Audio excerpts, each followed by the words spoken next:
cast your vote. Yeah. Mr. President, there are people who believe Gauteng in particular is up for grabs. Yeah. In a case where the ANC get below... Straight from Limpopo to where the former President Motlanthe is now going to cast his vote, and he is in Killarney in the northern suburbs of Johannesburg. So let's listen in to some of the questions and answers from this interaction. So that the ANC should get a clear majority in this province. So there was that wasn't part of the plan. If it eventually happens, we'll take it up from there. But for now, the ANC will win. Interestingly, of course, you came out publicly to say you will vote for the ANC. But your recent remarks in the past where you said, it would be better if the ANC loses to get away. Oh, don't go. Do you think that this will not it helps some of the potential ANC members? No, it's said that, even after you make a statement and there's a context to it, and then you explain, but people just cling on to that, because let me repeat what I said.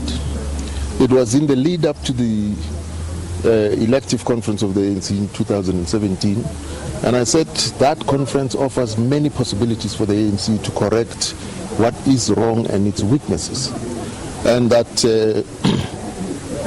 however, that would take lots of courage for delegates to do that.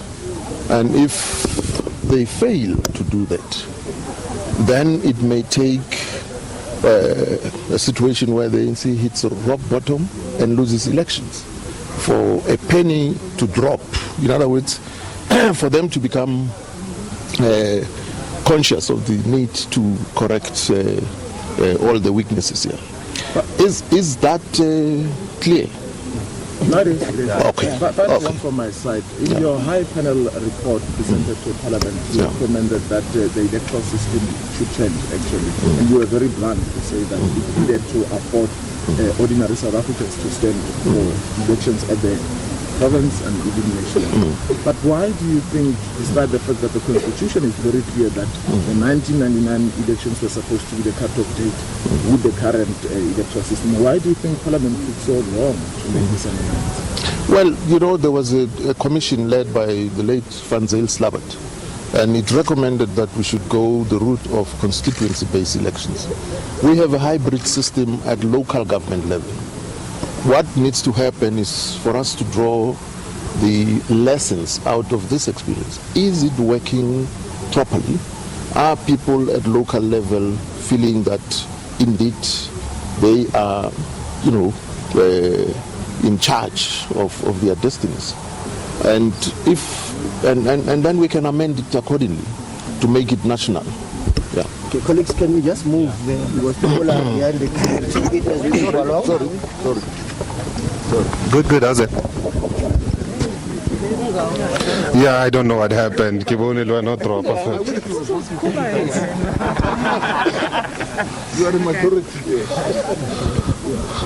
Oh, will I even send a message via WhatsApp?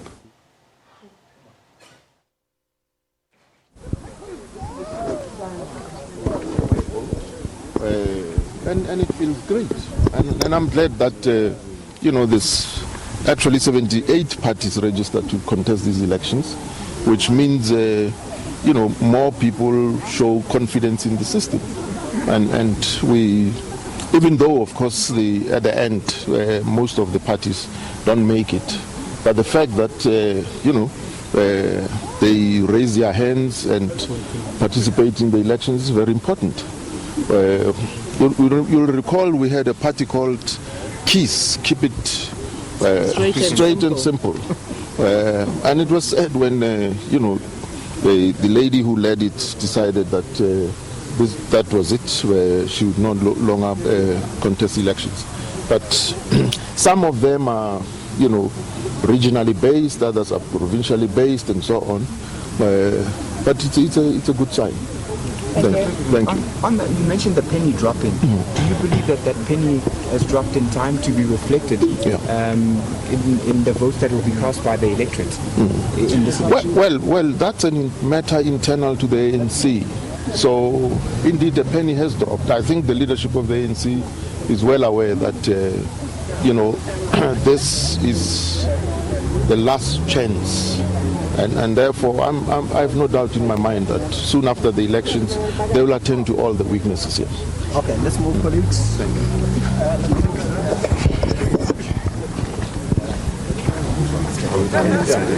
you have any advice for the new president, whoever he may be, when it comes to compiling his cabinet? There's been conversations around some people being too old that have served in government for too long, they need for new blood.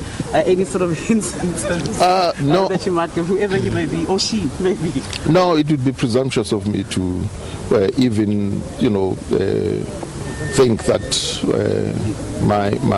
my weight counts for anything. So I wouldn't,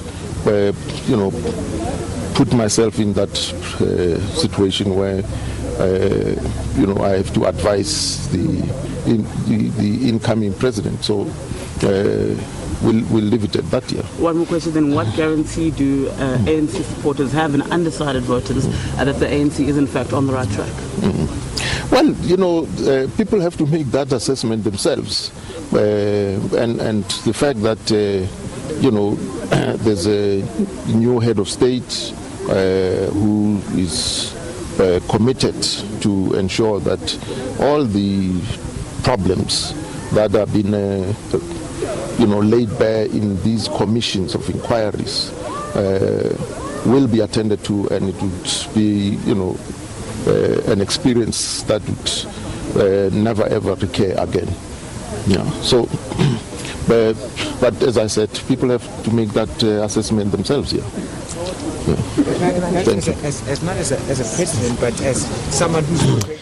And there you heard it from former President Kgalema Motlanthe as he tries to make his way into the voting station at the Killarney golf course in Killarney here north of Johannesburg, where he will be casting his ballot. And we will be following around some prominent South Africans as they go out to vote today. You saw Musi Maimane. We know Bantu Olomisa has already cast his vote. And we'll be following the president later on in Soweto at around 11 a.m. where he'll be casting his vote at Hitekani Primary School in Shawelo in Soweto. So those just some of the developments here. There's of course much more around the elections, but we're going to take a break and we're going to come back and continue with our roundup, speaking to our reporters across the country. Stay with us.